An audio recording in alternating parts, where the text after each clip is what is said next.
무슨 일이든 목적지가 분명하지 않으면 방향을 잡을 수 없습니다. 방향이 바르지 않으면 노력은 별 의미가 없습니다.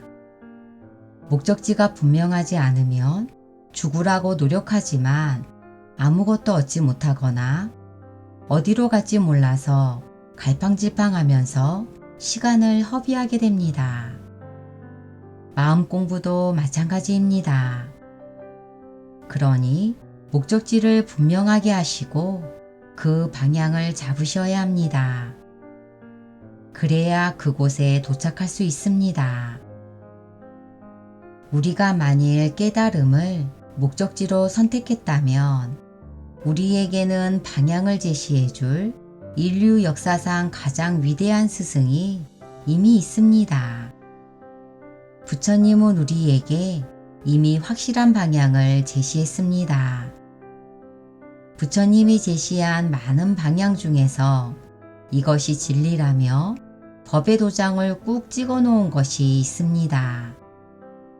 그것이 바로 삼법인입니다. 혹자는 삼법인이라고 하기도 하고 혹자는 사법인이라고 하기도 하는데 이 안에는 84,000대장경의 법문이 고스란히 녹아 있습니다. 그러니 우리는 삼법인이 가리키는 대로 따라가면 됩니다. 그러면 우리의 노력이 그대로 열매로 이어질 것입니다. 제1법인은 모든 것이 변한다는 것입니다.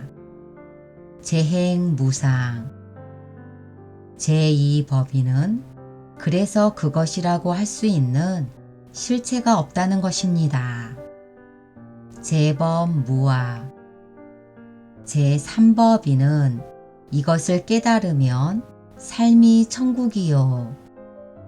열반적정. 제4법인은 이것을 깨닫지 못하면 사는 것이 개고생이라는 것입니다. 일체계고. 제2, 3, 4법인은 제1법인의 연장선입니다. 그러니 우리는 제1법인만 제대로 탐구하면 우리가 원하는 그곳에 도착할 수 있습니다. 모든 것이 변한다. 이 말에 반대하는 사람은 없을 것입니다. 그런데 이 단순하고 진실한 명제가 우리를 대자유로 이끌 방향입니다. 모든 것이 변한다는 것에 대해서 깊이 사유하세요. 그러면 깨달음을 얻을 수 있습니다. 이미 부처님께서 보증한 것이지만 저 또한 보증합니다. 모든 것이 변합니다. 그래서 그것이라고 할 수 있는 실체가 없습니다.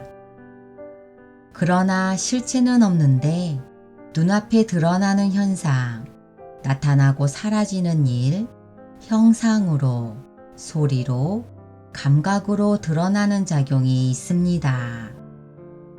실체는 없지만 일어나고 사라지는 현상은 있습니다. 마치 우리가 자면서 꾸는 꿈처럼 말입니다. 꿈속에서는 모든 것이 진짜로 존재한다고 분명한 실체가 있다고 여겨집니다.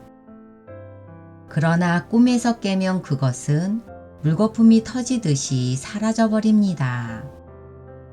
우리가 현실이라고 생각하는 이곳도 정확히 꿈과 같습니다. 우리가 실제 한다고 믿고 있는 이 모든 것이 사실은 꿈에서 보는 모든 것과 같습니다. 그것이라고 할 수 있는 실체가 없는데 나타나고 사라지는 헛개비와 같은 것입니다. 사과를 한번 살펴볼게요. 사과는 변합니다. 그래서 사과라고 할 수 있는 실체가 없습니다.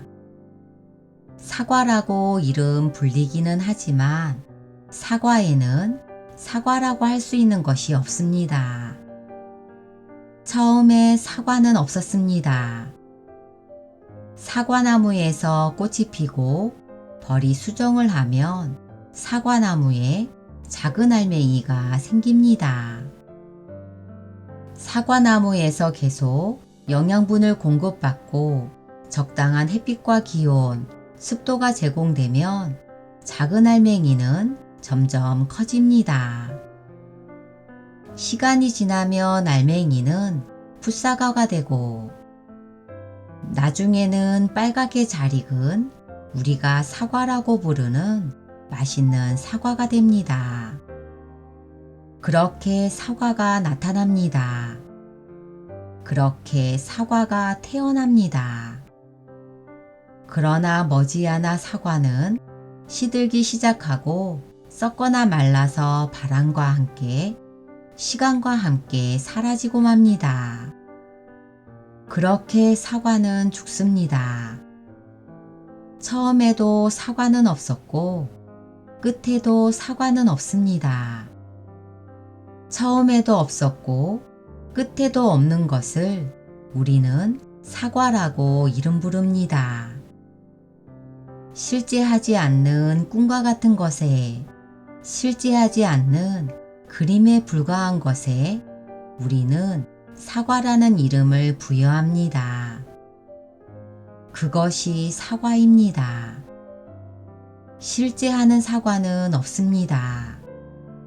그냥 사과라고 이름 부르는 현상이 잠시 잠깐 일어났다 사라지는 것입니다.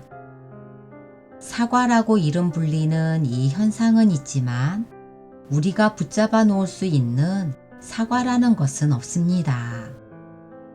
그럴 만한 인연으로 잠시 잠깐 생겨난 것에 붙인 이름이 사과인 것이지 영원히 사라지지 않는 사과라는 실체는 없는 것입니다. 사과는 현상에 붙여진 이름에 불과합니다. 그럴 만한 인연으로 일어난 어떤 현상을 사과라고 하는 것입니다. 사과에는 사과라고 할 수 있는 것이 없습니다. 그러니 사과는 사과가 아닙니다. 사과라고 이름 불리는 현상이 생겨났다 사라졌을 뿐 사과에는 사과가 없습니다. 사과가 없는데 어떻게 사과를 잡을 수 있겠어요? 사과가 없는데 어떻게 사과를 가질 수 있겠어요? 눈에 보이는 현상으로 드러난 사과가 없다는 말이 아닙니다. 눈에 보이는 사과라는 현상은 있습니다. 그러나 사과라는 실체, 사과라는 실체, 사과라는 실체가 없다는 말입니다. 우리가 영원히 붙잡아 둘 수 있는 사과는 없다는 말입니다. 명사인 사과는 없습니다. 동사인 사과가 있습니다. 이 말이 이해되면 깨달은 것입니다. 이 세상 모든 것이 사과와 같습니다. 그것이라고 이름 불리는 현상은 일어났다 사라지지만 그것이라고 할 수 있는 실체는 없습니다. 실체가 없으니 가질 수도 없습니다. 실체가 없는데 어떻게 가질 수 있겠어요? 그래서 재행무상을 깨달으면 가지겠다는 마음, 집착이 사라집니다. 집착이 일어나지 않는 것입니다. 집착이 일어나지 않으니 괴로움도 없습니다. 가질 수 있는 실체만 없는 것이 아니라 지킬 수 있는 실체도 없습니다. 그 무엇도 지킬 것이 없습니다. 지켜야 할 것이 없으니 싸워야 할 것도 없습니다. 욕심도 없고 성냄도 없고, 그러니 완전한 평화가 생기는 것입니다.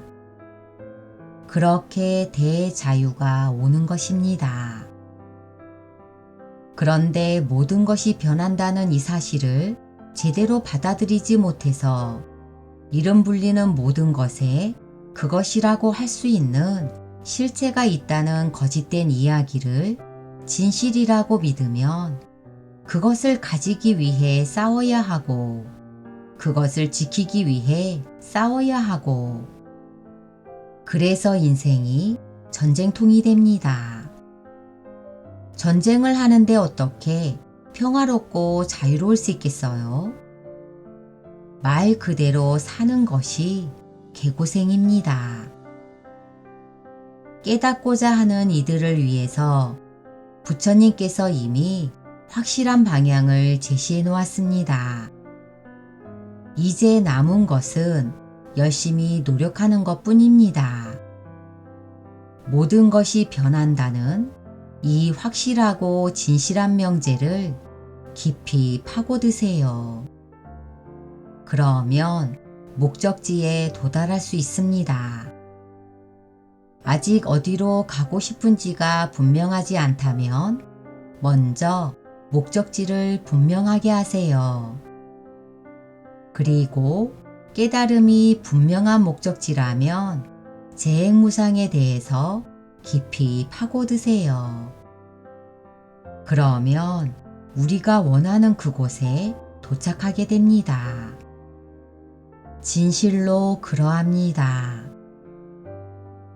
뜻이 있는 자에게 길이 있나니. 사랑합니다. 감사합니다.